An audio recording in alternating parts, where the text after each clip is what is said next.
Welcome to the worst nightmare of all. Reality. Explore the lesser-known stories of our unknown world. Join the pursuit of the paranormal with Ash and Greg.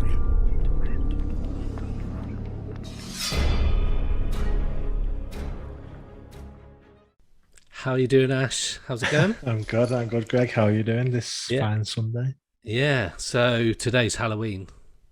Yeah. And so we're recording on Halloween night. And Sam Hain. You are? And Sam Hain. Sam Hain? Sam Hain. What's that? It's a Gaelic festival. And it's like meant to be the time when the veil's at its finished, and it's the best time to communicate Got ya. with the dead. So, yeah. And it's apt for our subject matter this week. It is. But before we do that, I just want to say that we were discussing it off air. The amount of people out trick-or-treating this evening, certainly where I am on the new development I live on, is incredible. Because last year it was all cancelled because of COVID and nobody went out and about. Yeah. So, and then the year before it was good, which was my first year on the estate. But this year, honestly, it was mental. And I was trying to cook a roast dinner, and my wife is on night shifts, and she was doing like a Halloween party food. So she was baking little pizzas. She was baking these weird, or they weren't weird, but fingers, like finger biscuits with almonds as fingernails. And Yeah. what else? And she cooked some peanut butter cookies decorated with Maltesers and icing to make them look like spiders. So we're doing all of that this afternoon whilst attending to the door what must have been about 50 times. Jeez. And I got through so many sweets. It was unbelievable. But every single child said please and thank you, and they were super polite. So that was good. I was waiting for some little shit to come round and knock and run, but there was none of that, which is what I used to do, to be fair. Yeah, I've been at work all night, so I've not seen anything, thankfully. Yeah, you've swerved it there then. Yeah. So anything spooky happened to you on Halloween apart from working? Nope. As we'll talk about in this episode, because, like I say, so this week's episode, we're going to be talking about the Ouija, Yes. history of the Ouija, and the use of the Ouija board. And I think if you listen to last week's episode, I talked about that we were going to be doing a Ouija board session in my basement. Yes. And we did that last Thursday. So, yeah, got some interesting things happen. But we'll go into that a bit more during this episode. But having said that, we did do it. Yes. Yeah, you did. And we've spoken about it. And I think it's going to be interesting listening for people, for definite. Hopefully, yeah. And since last week's episode as well, I was at the Ram Inn, which incidentally had a Ouija board in one of the rooms there when we got there, but we didn't use it. But that will come on another episode, because we're going to talk about the Ram Inn in a future episode. But yeah, that was super scary. So we've had quite a scary week between us. Yeah, this is how it's like, we're not planning this like what we're going to talk about, and it just seems to be sort of fell together that Ouija has sort of all been connected from the past 7 days, and it's just it's a scary time of year. Well, yeah. Yeah. On that note, what's your go-to horror film?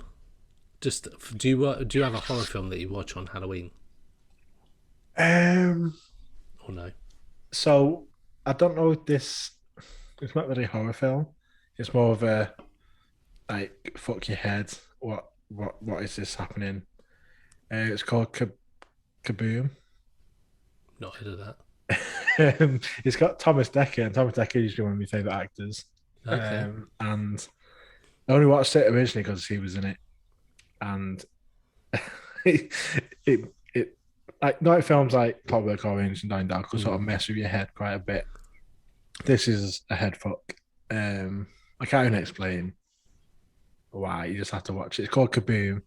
Boom. And it's fun. It's a fun film, but it fucks with your head. What about you? I don't really have necessarily a go-to one, but one there's a couple. So I like watching Hostel because that would be my worst fucking nightmare on any kind of holiday, and it just seems apt that on Halloween that's like a proper evil, but human evil. And then the other one's Hellraiser. It's one of my most favourite series of films. The first one, in my opinion, is not even the best one. The fourth one is the best one. And I think it's great. The guy who plays Pinhead, Doug Bradley, he's such a good actor in that. And incidentally, it's his voice that's in the opening sequence of our podcast. He's the evil guy speaking. Yeah. So yeah, Hellraiser. I just think having this game that somebody plays and they just open this portal to hell is incidentally could be like a Ouija board thing. To be fair, but yeah, that's probably. I was thinking about watching that later, but by the time we finish recording this, it'll probably be too late. Especially with the clocks going back, so I'm kind of a weird hour out, and it should be nearly midnight. It's nearly 11. Yeah. It's all a mess. But so that's my sort of go-to horror film, and I've got 9 of them on DVD. I've watched the first 5. The remaining 4 are in cellophane still in the cupboard. And I bought, just a weird story, I bought the last 3 from Dubai Airport, duty free in Dubai Airport.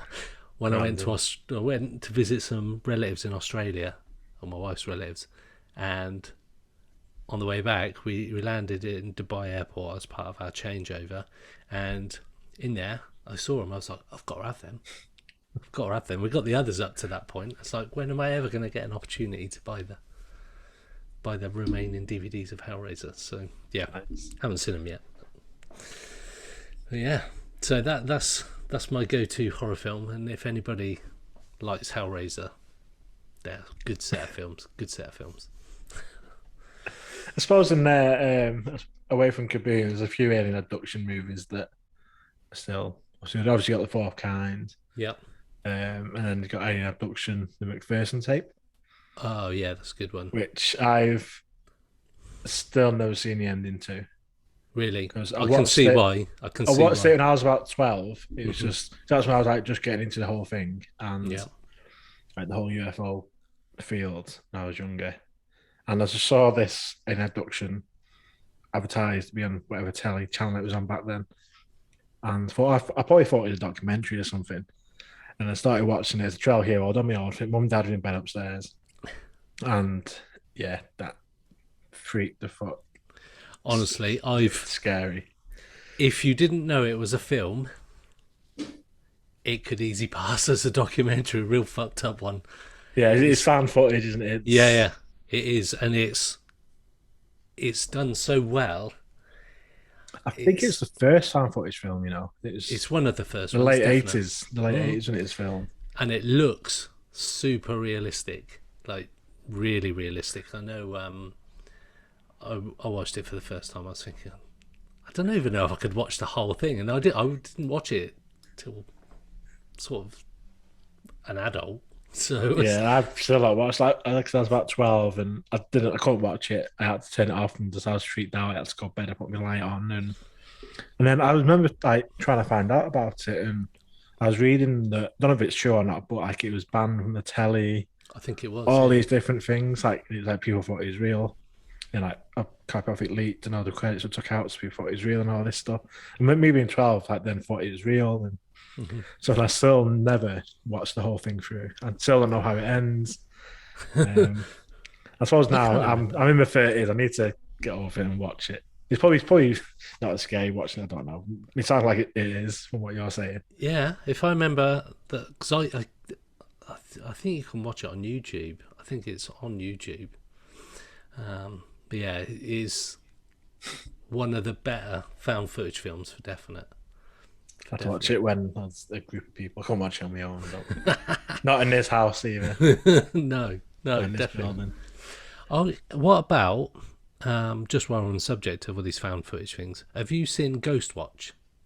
So it was originally broadcast in '92, I think, on BBC with Sarah Green, and it was billed as a live poltergeist investigation on BBC, a bit like War of the Worlds when that was broadcast, and despite them saying it was a broadcast, like a story, people were freaking out and thinking there was an alien invasion. This one was one of the most complained about programs certainly at the time, and it was based very much like the Enfield haunting or the Enfield poltergeist. The fact that there was this poltergeist terrorizing a house, and it was called Mr. Pipes because he was like whacking the pipes and stuff, and they done it as though they were filmed live, as a documentary. It was all pre-planned. It was all scripted, everything like that. But you can watch that on YouTube as well, and I don't know if it holds up so much anymore, but I remember watching it at a time and it's like, fuck this. 92, so I was 25, and I remember turning it off. No, not 92, I wasn't 25, I was 15, sorry. I know you said how old are you? Oh Christ, yeah. Only a little bit older than you. But yeah, so Ghost Watch is another good one. I've forgotten about that until we started talking about that. So yeah.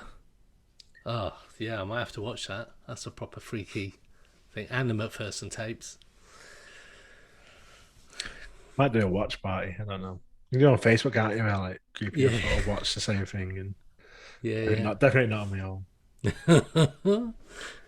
I think we should just do it as a reaction video. Watch you watching it, and see if you manage to last the whole thing. Cool. So moving on swiftly. So back to something a little less freaky. Ouija boards. So, as we know, you've used one this week. Yeah, for the first time. I've used one as well. But I think it'd be good. There's lots of stuff about the Ouija board out there on the internet, and loads of stories of experiences people have had when using the Ouija board or spirit board or whatever you want to call it. And I think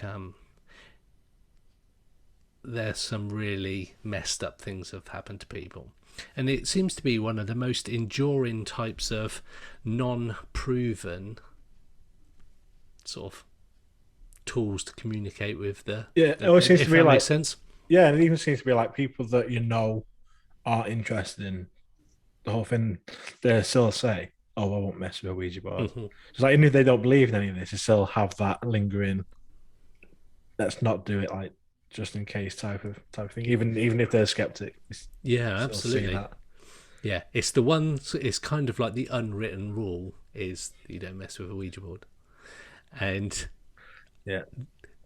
on some of the paranormal groups on social media, the people regularly post up and saying, "I'm thinking about having a go on a Ouija board. What does everybody think?" Everybody's like, "Don't do it. Don't do it. If you don't know what you're doing, you're just asking for trouble." and that's always how it seems to have been. However, that's not how it started. So over the years I've listened to many podcasts, watched loads of documentaries and whatnot about the Ouija board, and it's actually something like a parlor game Yeah. that people used to have before TV, before all that kind of sort of in-home entertainment stuff. Back then you had like a wireless or the radio, not wireless internet anymore, but the wireless, and people used to pay mediums to come round, or they'd go to like a spiritualist church, those kind of things, and see mediums turn up and do their thing and summon the dead and speak to the dead. And way back in like the 1800s, there were some sisters called the Fox Sisters. Okay. And they developed a method of communicating with the dead, which was based on a series of rap-ins or knock-ins.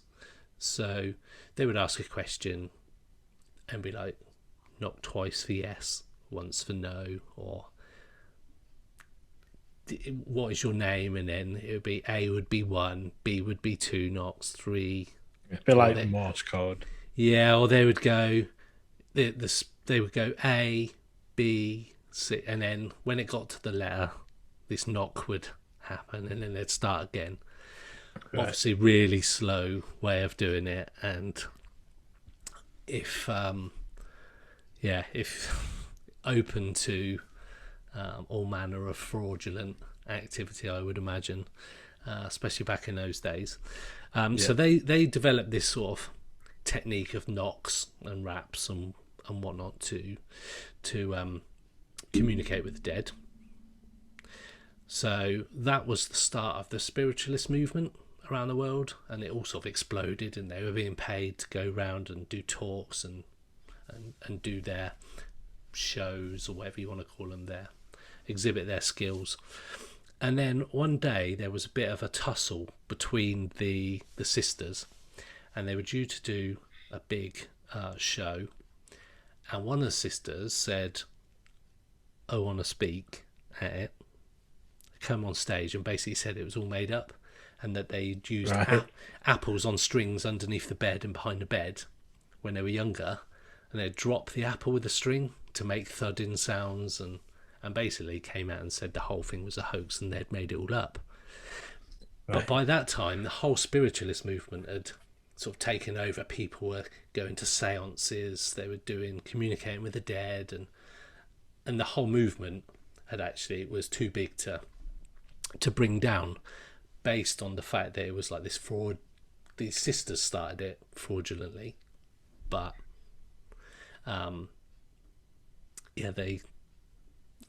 as I say, the spiritualist movement and seances had gone worldwide, and people didn't have TVs, they didn't have the internet. This was before the World Wars, so there wasn't, I dare to say, a great deal going on, but they would work, they'd be at home with their families. They didn't have leisure pursuits like we do, like you can go swimming, or you can go to cinema, that kind of thing. So people went to church and whatnot. But seems like a strange hobby to be, let's go talk to my dead aunt Florence. Yeah, but it wasn't seen as a negative thing or a scary thing. It's kind of what you did. And got things like automatic writing, and these rapping or knocking sounds, and people would use mediums to communicate. Yeah. And then one day these people put down, there was a guy called Charles Kennard, and they developed this spirit board, or talking board, as it was called back then. This was back in like the early 1890s. And they came up with it, and it looked like what you see now. So instead of you going A, B, C, oh, okay, that's a C. We go back to A, B, C, D, and a knocking sound. They put it on the board, and it looked typically like the spirit board you've got. So the typical A, B, C, D, E, F, G, blah, blah, blah. 1, 2, 3, 4, 5, 6, 7, 8, 9, 0. Yes, no, sun and a moon generally is what is on these. Yeah, and goodbye. And you'd have a little, and your goodbye. And you'd also have a little planchette. So planchette is normally kind of like a heart-shaped kind of object. It doesn't have to be heart-shaped, with a hole cut out in the middle. It easily slides across the board so you can see what letter it's over, what number it's over. And that was the sort of first talking board design. And they started looking at it, and they said, okay, this is the design. But they didn't know what to call it, because it was called a talking board or spirit board. I can't say where the Ouija come from. Yeah, so Ouija looks like we and ya for yes and yes, and a lot of people say it just means yes, yes in French and German, we and ja. Right, yeah. But that isn't the case. So the story goes, and again, this is all subject to what you believe actually took place at the time. But Charles Kennard, they basically asked, they were using the board, and they asked the board itself what they should call it, because they didn't know what it should be called and whatnot. So the spirit board came back and said Ouija. That was its name. That's what it spelled out. And okay. And then they asked the board, what does that actually mean? And it come back and said, good luck. Okay. And that was the end of it. So Ouija is what it was advertised as being called. But they decided to go one step further, and they actually contacted the patent office and said, we've got this communication device that we want to patent. Because obviously if you get a patent for something, it's like nobody else can copy it in that particular makes design. it yours. It makes it yours, yeah. So the only way they could get a patent is if they could prove that it worked. Right, okay. So, and very much today, kind of a lot of the time, you have to jump through a few hoops. So it's not just some random thing you've come up with, but it has to have some kind of proof of concept type thing. So what they did was, they took it down to the patent office, and the guy said, okay, show me how it works. So this is a guy called Elijah Bond, the guy called Charles Kennard, and they take it to the patent office, and it spells out the guy in the patent office's name. What? Who they claim they didn't know. They claim they didn't know his name, and they claim they'd never met him before. Whether that... It's in a way they wouldn't know his name. Surely they, I don't know, Yeah. they communicated in some Yeah. fashion. But apparently they'd never met the guy before. They went to the patent office. It spells out this guy's name, and it's like, cool, you can have a patent for that. And I've got the patent number somewhere, and you can even look it up, and there is a patent number in the patent office for it. So Is that in the States? in the States, yeah. So at that point, they could then start going out and advertising and saying, this is proven and we've got a patent for it. It's a good selling point. Yeah, it is. And I mean, if you're going to market something, if you can get it patented as well so nobody else can do it, it means you must have jumped through a few hoops to prove the technology, as it were. So from then on, they started advertising it, advertised it as Ouija, the wonderful talking board, and literally it took off. They were selling them at $1.50 each. So it wasn't advertised as like talking to the dead, or was it? Or was it? It was called the Interesting and Mysterious. it was called Ouija, the Wonderful Talking Board, and because talking boards were quite popular anyway, so a talking and spirit board, it was just this first time in this design. So there are other designs that people have used, but they're the ones who have gone out and patented it, and at that point, that's their key for that design, and that's the iconic sort of layout that you see. Yeah. You see now. Pushed it out at $1.50 each, which I don't know, 100 odd years ago. I don't know if that's. It seems like quite seems a lot. Yeah. Yeah, and it just exploded, essentially. People were buying them up and using them in their house as a device to communicate with loved ones that have passed, and it wasn't anything seen as scary back then. It was, oh, I can communicate with grandma who died 2 years ago. There was no kind of evil connotation or anything with the boards at those point. It was, this is a game that you play to communicate with dead people. How that's not weird, I don't know. That's scary. So, so they started, Charles Kennard started the Kennard Novelty Company to exclusively make and market a Ouija board. Boom. It goes out there. They go mad. The company gets bought out by Parker Brothers, which are a famous company.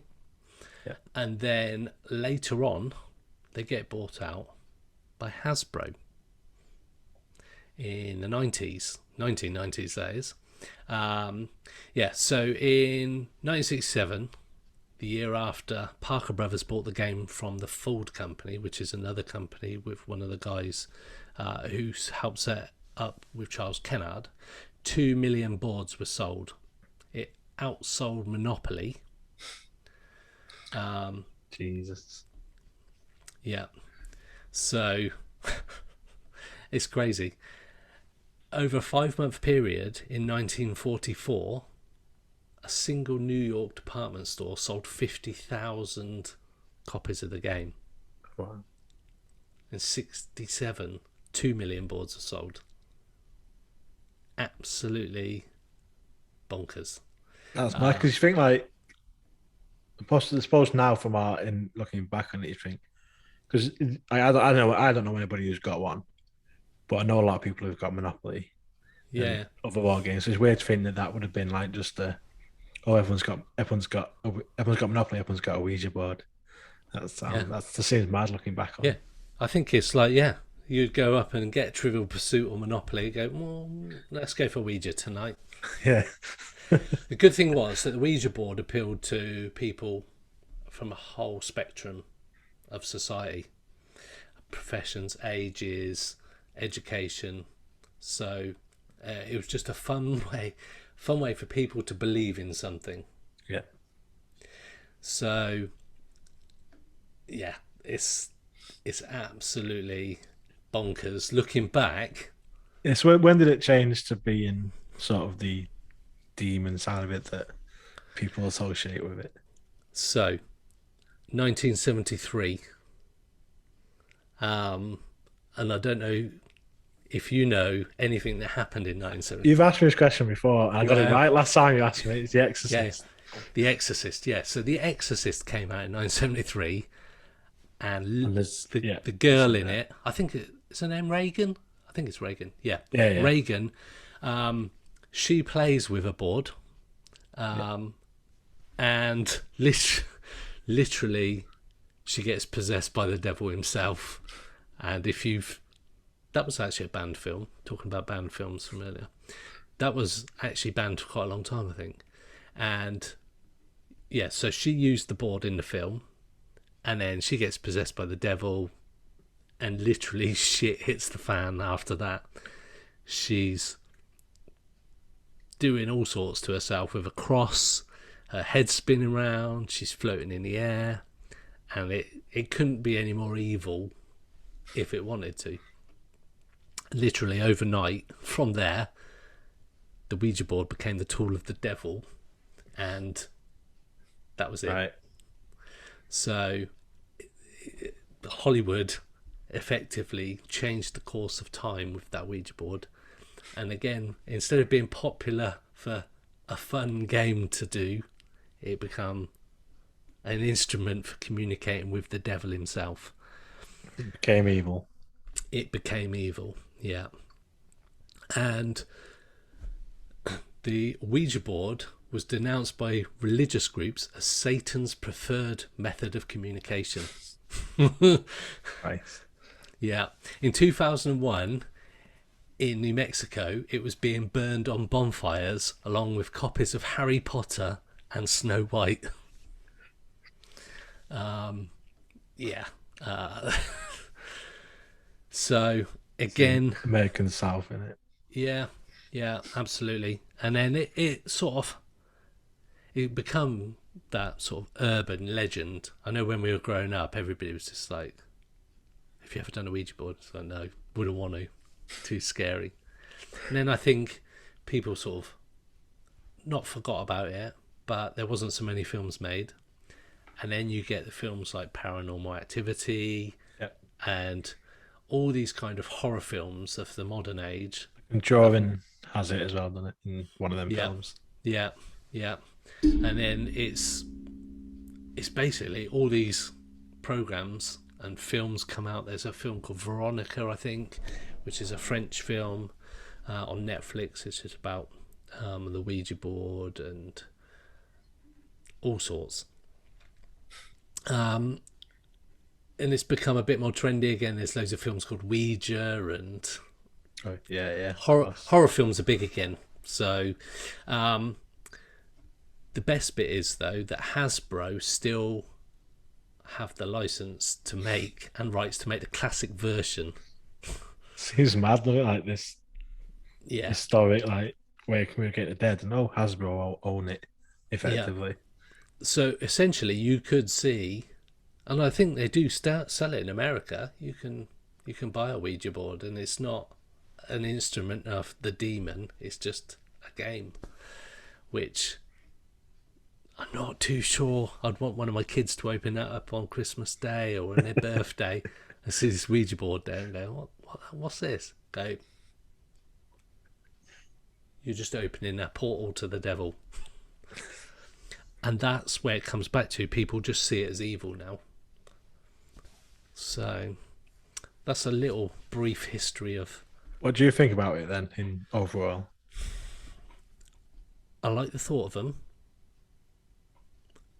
I think there's something to it. Okay. You can't rule out the fact... Well, I think if you're using one, you have to know the other people with you in the group. Yeah. Because it's like when I go on the paranormal investigations with the team. I know all of them. So I would know if one of them was trying... Well, we don't. But if you don't know somebody in the group, you don't know if Yeah. It's one they're trying to push it or whatever. But I think it could be your subconscious moving it, to be fair. Not through anything that you're doing. Like, you're not purposely trying to deceive anybody, but it's how you're reacting to what's going on. So very much like, say, the Estes method. So you remove everything, but you still ultimately you're responsible for saying what you're hearing. Yeah. Same with the board. I think It's like a human element that's you're still always going to be there. Yeah, you're an instrument of its use. So whether you're being told by something else what to say, same with moving it, you're potentially subconsciously moving it, and it's not spirit doing it. But then you see some, and they're lightly touching it with their fingers, and it's moving around, and I don't get that. Yeah. So, but then you've got other people, and I've seen people doing it, and they're blatantly pushing it, and I just think, come on. Yeah. But what are your thoughts on it? Yeah, again, similar. Just think when you've got the human element in there, there's always going to be that question of authenticity. Like we had ours a few days ago, the first time I did one, and started off with 4 of us. It's quite weird because started off with 4 of us, and we were down in the basement. Had different cameras set up, recording it, sound recorder, everything set up, and we did the opening ritual from the reading the instructions that came with it, going point by point, reading the different things you got to do. I said there's 4 of us stood in like a cross shape, and we just didn't get anything for the start. Just didn't really get anything. And then my brother, who's with us, like he was taking it seriously, but just the type of personality he has, it's like a typical man that has to joke a little bit with stuff. I think like maybe it's a little nervous thing as well. But his girlfriend was getting a bit like pissed off with him, so she said to me, because I was some reason chosen as the person to ask the questions. So she said to me, ask the board if you want him to leave. So I asked, do you want this guy to leave? And he just moved to yes straight away. So the brother's like, how fast did it move?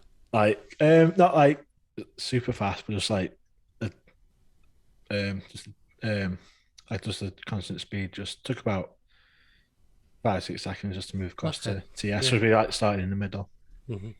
And so my brother's like, fine. He doesn't want me. I'll wait outside that little hallway in the basement. Then after that, it seemed to just get dead responsive. Again, it's again where I'm not sure. Being again new to sort of the paranormal world. Like obviously I know my sister-in-law, well, fiance, and her mate that came with her. Yeah. To do it with us. I didn't think any of them, none of them two were moving it. And my fingers were on it that lightly that like they coming off a lot of the time because I was holding it on that lightly. I didn't want to, I was subconsciously trying to make myself not look like I'm doing it, no, I'm not doing it type thing. Yeah. I sort of conscious of that in my mind. But we started getting answers then, and when someone else would ask, I wouldn't get an answer. But now I would ask the same question, we would get an answer. And so we did it for about 45 minutes. And we got, like I say, I'm not putting any too much emphasis on what happened, but from the answers we got to the questions was that it was whoever we were talking to was a 12-year-old girl with the initials BD, and that she died in a fire. So that was what we got from the answers then, from the questions we asked. That's quite specific. It also sounds quite cliche-ish. Little girl ghost died in a fire. It's like, come on, like, it sounds a little bit too like that's the answers you'd want from a Ouija, like doing something like this. But from our experience, we asked questions. I don't know if someone's moving it or not. I didn't think they were, because I was also watching their fingers, and it seemed to be quite responsive as well. Like after my brother left doing it, and then to my questioning, it seemed quite responsive. So whether maybe I'm more open to receiving things, I don't know. So we've done like the Esser's method and different things like that. But aside from the actual using of the Ouija board, like I said, we had cameras and sound recorders set up, and they also had a temperature measure. Mm-hmm. And we were down there for a little bit before we started, and they measured the temperature. It was like 24 degrees. When we finished, I checked it again, and it was like 14 degrees. Wow. So the temperature dropped 10 degrees in 40 minutes we were doing it. And also, I had the night vision camera set up, a tripod, and the full spectrum camera. Both had been fully charged the previous 2 nights, because I knew we were going to be doing it. I wanted all my equipment fully charged. And usually the batteries last for hours. We took them out into Cannock Chase and other places, and it lasted for hours of recording and different things. But about literally 5 minutes in, the infrared extender started flashing as it had a low battery, which maybe it's just a fault, I don't know. But after 5 minutes, it's usually like the charging the infrared extenders days, and they've been charging literally for 2 days. after 5 minutes, that started flashing. See, it had the low battery, so I had to put it onto like half strength rather than full strength. And after a few minutes of that, that started flashing again. And then when we finished, the night vision camera completely dead battery. It stopped recording because it just completely died, even though that was fully charged and should have hours of videoing in it. And the full spectrum camera was very, very nearly dead battery. And so when I set it up, I obviously pressed record and then left it. When I went back to it after we finished, it had 11. It said 11 minutes of it had been recorded. So I turned it off, and then when I looked back at the files late that night, there's only one file. There's only one 11-minute file on there. So it's just half an hour of. I don't know where that's gone. It's just not on there. That's strange. That it just all seems of them. 3 different devices all seem to have lost the battery like a lot faster than they should have done. One completely. You had to bring it upstairs and put another battery in to actually turn it on to see if it recorded anything. Oh, cool. And it recorded about 20 minutes worth and then just cut out. So that battery lasted like 20 minutes instead of a couple of hours. Full spectrum camera again was very, very nearly dead. And the infrared extender battery was pretty dead. And that was all after like no more than 20 minutes of being used. That's crazy. Yeah. So that was weird. So from the paranormal side, definitely batteries get eaten up lots. I know. Yeah, I take it like a bag, almost like a rucksack full of batteries with me, just to be on the safe side.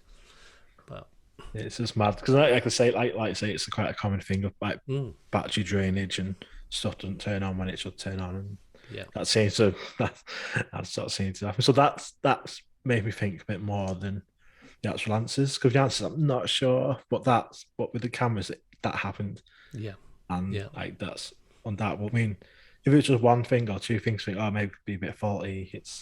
But they were all fully charged literally for 2 nights, and then all 3 devices just lost the battery. And then a bit later on, we came back. I'm on the 2nd floor, so we came back up to the apartment, had a bit of a break, and then they wanted to do it again. So I said, "We want to do it," because obviously we've had a couple of unusual things happening in this apartment. So I said, let's just do it in here. So going back down to the basement, we've got a table and chairs in it. Let's sit at the table and try it again. Very brave. Brave doing it in my own apartment. Yeah. But I mean, I think there's like Cyril is the ghost. I think that's here, so I don't mind talking to him if I can. But yeah, we did it and nothing, absolutely nothing, no answers, no movements, nothing. And my brother, who's like a bit more the skeptic side, so like because nothing happened in this apartment, it made him think that what happened in the basement was more real. Okay, yeah. Because nothing happened up here. Yeah. So yeah, I see sense in that. Yeah, so that was my. So now having done that, having had actually physically done it, I still don't know. It's one of them where I think, like I say, it could be some subconscious mind, could be somebody. I mean, from the girls who were there, I don't think that they would do that because they were proper into wanting to do it properly. I don't think they would mess around and like force something to happen. Yeah. Whether it's like the unconscious movements that you're not aware that you're pushing it, but you are. Whether that's natural or whether that's something making you move it. Yeah. Rather than that's actually called the Ideometer Effect. Ideometer, right? So that essentially it's like your subconscious is moving it. You don't know you're moving it, but you are, for whatever reason, but not in a deceptive kind of way. You're just like dowsing rods are another example of that, potentially, that you're using them and they're moving, but are they moving because something's happening outside of you, or are you moving it not even knowing that you're moving it? That's the thing. Yeah. So it's not you deceiving anybody, it's something's affecting you to do it, if you see what I mean. Yeah. So the thing is, you got some quite specific responses to like I say, it just sounded very cliche. So yeah, but it's weird because I think I was talking to you about it off camera where the basement is a big, massive basement in this Yeah. building. There's like must be a dozen rooms and corridors and stairs. It's old building, and it looks like some of the walls are outside walls. Like you can Yeah, tell from the window panes that you think this would have been out. This was the outside wall at some point. But like we're underground, so and it's weird down there. There's place where you can tell there used to be ovens. There's like just stone tables. Like what we were using was like you can tell it's an original, been there for however many years. Like they used the stone as the table rather than put a table. It's just how the room was built, and thick, massively thick walls. And like I say, it looked like it was outdoor walls, but inside the basement, Okay. it's Yeah. weird. So Weird. whether because like when I've been looking into the history of the building, I know that the street next to where the house is was bombed, and a lot of the buildings were destroyed in the war. Hmm. So whether, but not be able to find anything on this house. So was this house bombed, and then what's down in the basement is the original walls, and then they built up after the war. Yeah. What's here now was built on the war, but I've not been able to find if that is or isn't what's happened. But that was an idea that me brother's fiance thought was like because it looks like an outside wall, right? And if this was the original building, then it would make sense that if there's any spirits, Yeah. they would It'd have be been in them rooms, not these ones because these are newer walls. But I'm still trying to find out the more history of this building, but it's hard. But it is weird. I can't wait for it to come up and get in that basement. Yeah. So that's what a serial killer would say, wouldn't it? I can't wait for you to come up and we get in the basement. But yeah, definitely, that's something that we need to do. We definitely need to do. And my wife's up for coming as well. She wants to come and experience it as well. Nice. Because I went to Warwick Castle on a ghost hunt and used a Ouija board there, and nothing happened. So one question I got for you on that: before you started using it, how are you feeling about the whole thing, based on the fact that it's an instrument of Satan himself? I felt okay. I was just looking forward to Yeah. finally using one. And I've been wanting since I moved in to actually do something in the basement. Yeah. So it's like we're waiting for you to come up so we can get some. Yeah. So I don't want it on my own. But being down there with like the four of us and having the camera set up, I'm just excited to actually be doing something in there. Yeah, And I didn't feel like apprehensive or anything. I just felt like I have on the investigation that we've done, and when the show has, sometimes I think I might be a bit apprehensive, but I was like just looking forward to doing it. Journey when it's moving, I was just like, is this really happening?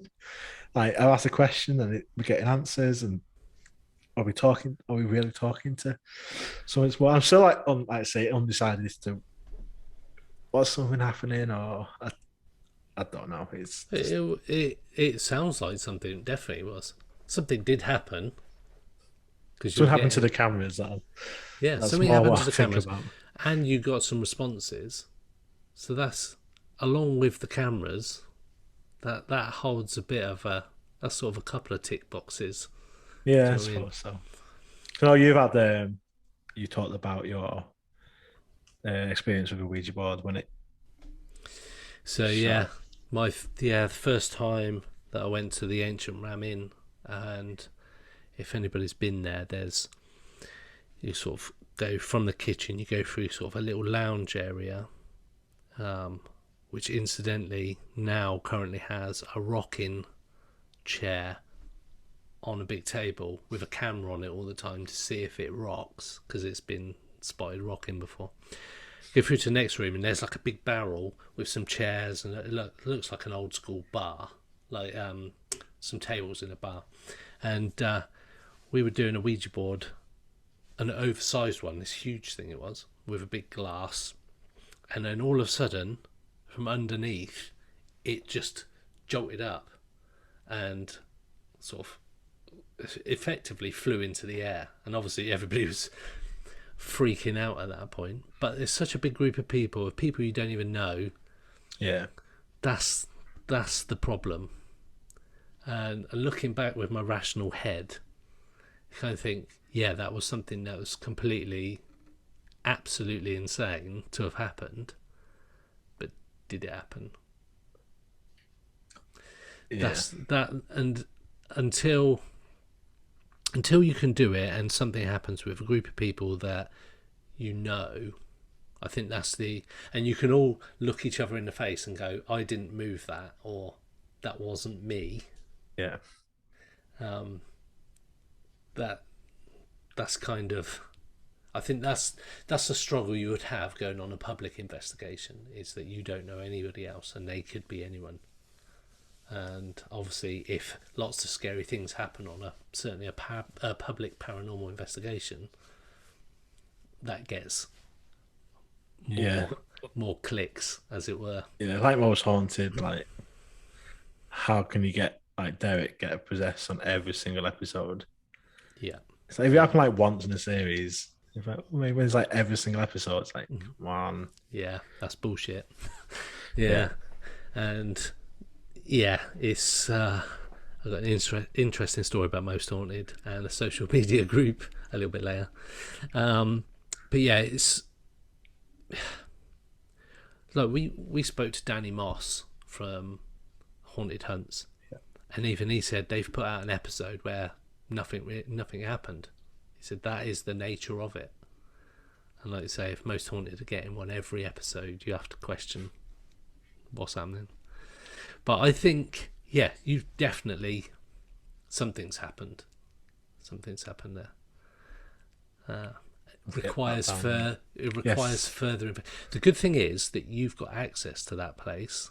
Yeah, you can control the environment. Whereas if you were in a public investigation with other members of the public, you can't really. At least you've got a dedicated area now, and like there's only a certain number of people that know where you live. So it's not as if it's a public area that could be influenced by the general public. So you only be if like one of the other people in the flat came down to check the meters. Like found us all down there. You imagine?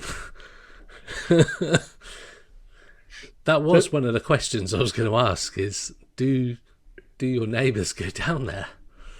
All the meter readings are in there. That's like why we have keys to it, because all the meter boxes down there. So when you meter reading, we get access, and so people store the bikes and stuff down there. Okay, yeah. I mean, it's not an easy way to get to. You have to go through different doors and down these steps. I said to my brothers, like there's like 10 apartments here. Someone could come down while we're down there. And he was like, it's like 11 o'clock at night. It's pissing down the rain. No one's going to be checking the water meter now. True. So I was like, yeah, true. But yeah, so they're all the kind of things you'd need to, because you can control that environment, which is good. So you know who's in and out of there, which is good. It's those kind of things that you create that controlled environment. Yeah. And you can have a spotter like near the door. So if someone did come in there, at least we know any noises or whatever it is. Yeah. Someone coming. You can rule out certain things. One thing I will add. Yep. So we know this girl who answered the questions was 12. She died in a fire. Because when my brother was like asked to leave by the board, when he went outside, like just the entryway to this room, a couple of minutes later he said, "Ask about a fire." And then afterwards when he went in this hallway, when he was just stood out there like watching us from outside the door, he said for about 3 or 4 seconds, he just got the smell of smoke. Okay. And then it went. And that's why he asked about a fire. Wow. And then we asked a question about the fire, and then we asked like, how did he die? And it was in a fire. Wow. So that's another tick. Another tick. I completely forgot until I was thinking about like being out like different, being able to monitor different things. Yeah, the apparent smell of smoke for a few seconds, and it went. That's cool. So yeah, the more you talk about it, the more you say things are happening, there more stuff. So the smells are a good indication that something's there. So I've been on an investigation, and I walked down a corridor, and I could smell cigarette smoke. I'm an ex-smoker anyway for my sins, and I grew up in football clubs and when you could smoke inside, so I know what smoke smells like. And I walked through, and then I walked straight back down on the same bit, because smoke usually lingers for a while. It's not as like you mentioned, it was for a few seconds. It's normally there for a long time, smoke, isn't it?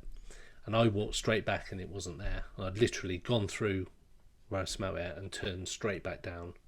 There was nothing there. And they're the kind of things that you just think, oh, actually, it's definitely they lend weight. That's another piece of evidence or another event that's happened, that when you piece them all together, you go, well, actually, you've got the cameras, something's happening with the cameras. Okay, that could just be something that's happened with a camera, but then there's multiple of those, which each of these events that takes place at around the same time is becoming more and more improbable that it's coincidence.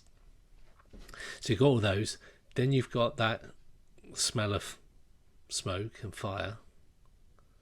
He's been asked to leave. All these kind of things that all sort of, you piece them all together, and they create that sort of picture of what's. And then you went up to your apartment and nothing happened there, which you could think that if it was one of the group, that potentially they might try it on in the room. Yeah. Because why wouldn't they? If they're... But the fact they didn't, again, that's another one. And I realised with the when we did the second lot in the apartment, I put the spare batteries, well, the other battery in each of the cameras, and they were fine. It lasted the whole time. They were only battery gone down a little bit, and we did it for about 35 minutes. So it's completely normal. Yeah. So do you have any sense of like weird atmosphere down there, or any? No. It felt not okay being down there. Yeah, so that's the kind of thing. I normally don't feel anything, but just interesting to see. The only thing that was there was a giant ass rat. You did tell me about that, yeah. That was massive. Was it fast? Massive rat. He just stood, like, at one point, he just like went past the door, looked in. So I was stood like on the side, sort of, right, so the door to the room was on my right hand side. Yeah. I just caught in my eye. It's this big rat stood near the door looking at us, and then just casually walked away. Like, what are they doing? And then walked off. If I won't announce anything, because the boys start screaming if I say there's a rat. So what did the others think of it? What was their perception of what happened? I think like about my brother, and I think they sort of all felt like it was weird that we got results in the basement but not in the apartment. Yeah.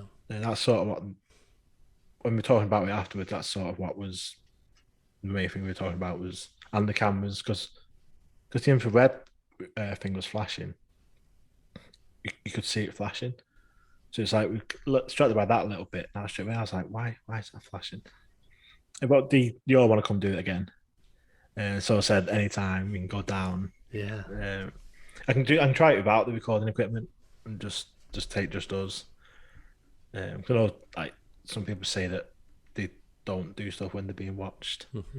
So just take just us and don't record this one. Yeah. Well, I need to go down when it's daytime. I'll take some pictures of the wall to see. I'll try and show you what I mean about it being an outdoor wall inside. I'll not go down now. Too scary.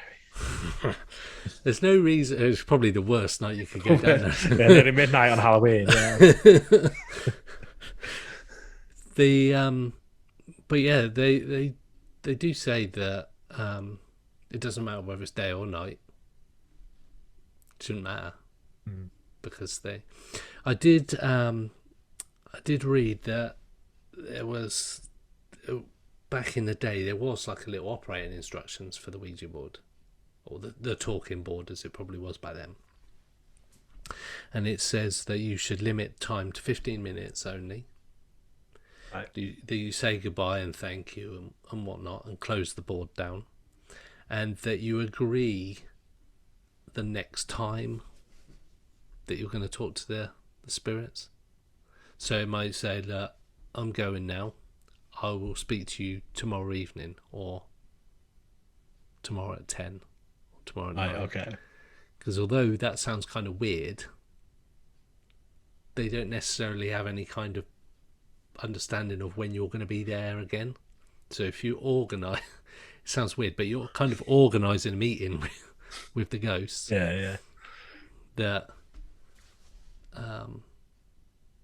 they understand that you're going to be around and talking to them at a set time for a set period of time. So then they can be organised. As weird as that sounds, it does recommend doing it very much like the Estes method as well. Getting one of you to blindfold up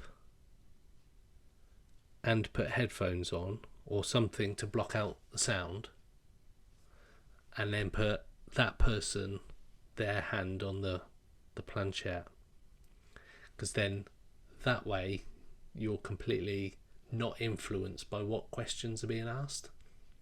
And you can't see where you're moving. moving.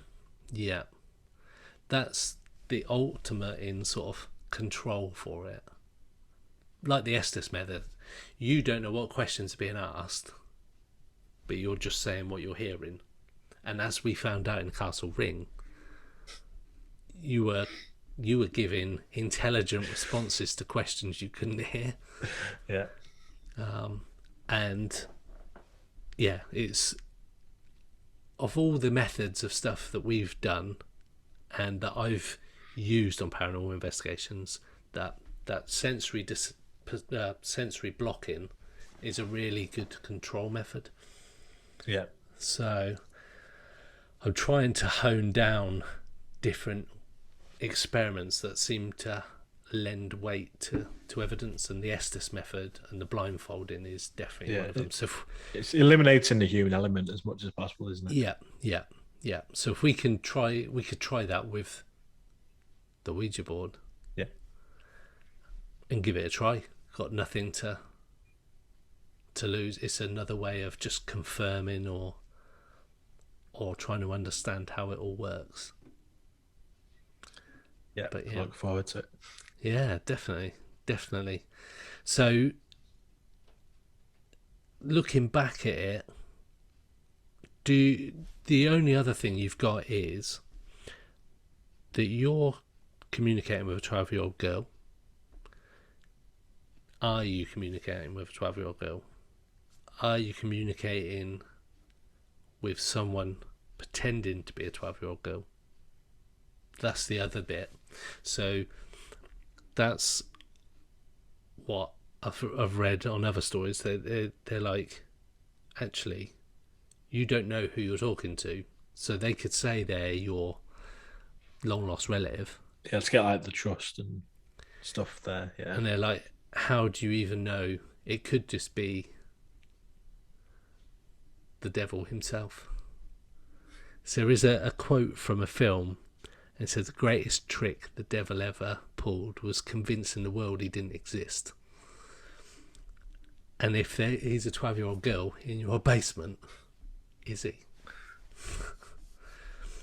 Worth thinking about. Could be. So the Ouija board is definitely an interesting tool. I had one. I bought it off eBay. Because where else would you buy a Ouija board? Apart from Walmart or somewhere like that in America from Hasbro. But I wasn't allowed to keep it in the house. I had to keep it in the back garden. And it got to a point where I was like, you know what? I'm just gonna resell it. So somebody's got some Ouija board that has been used in an investigation. But cool. Yeah. Mine's worth like a brand new one. Does that planchette move quite freely? So for the benefit of people on audio, Ash is holding the planchette up to his nose and smelling it on camera. It literally smells like it's just been freshly cut. Like when we ordered it, maybe we made it and then sent it. That's literally what it smells like. And when it goes like when you're in school and doing wood tech and he's sawing up some wood, that's what it smells like. So I think I'm definitely the first owner anyway. Yeah, maybe. It didn't come with something that said this it's been made from wood used in the coffin of Dracula himself or something like that. No? Sadly not. Because what sort of size is that? About A4. A4. A4. Yeah. Does that? Yeah. It's quite. Oh, it moves quite freely. Smooth. Yeah. Yeah. Because when is your son? How old? When we asked, like, how old are you? Yeah. It went like don't even see that like this. Yeah. So it's straddled. So the hole in the middle of the planchette is over the 1 and 2, so you can actually see 12. Yeah. And then we said like 12 years old, and he went up to yes. Because that's weird. Because you'd think if they were 12, somebody doing it would go to 1, then 2. Yeah, so I was waiting for it to go to 1 or 2, and then a second number. Mm-hmm. But it just sort of went to middle of both of them and then stopped. And so it says clearly 12. shows 12. Yeah. Wow. It'd be interesting to hear any stories anybody else has got, because definitely it is fascinating, but it's one of those parts of the paranormal that is quite weird. It's nobody, when they talk about Ouija board stuff they've done, when I've been reading online and whatnot, everybody's stories have never been that great. They've all been a bit dark. Mm. And when we spoke to Hillbilly Horror Stories, and he told us that story about his Ouija board experience, that wasn't a good experience. It was quite a dark one. So I don't know. Yes, we'll have to come up and do it. Maybe we could film a live Facebook live stream it. So I'll test the internet down there, see what data any data down there, any 5G. Yeah. Do you reckon you could get wireless down there? The Wi-Fi? I don't know, because I'm trying to work out like the room we were in, where it is in relation to my apartment, and if I can still connect to my router.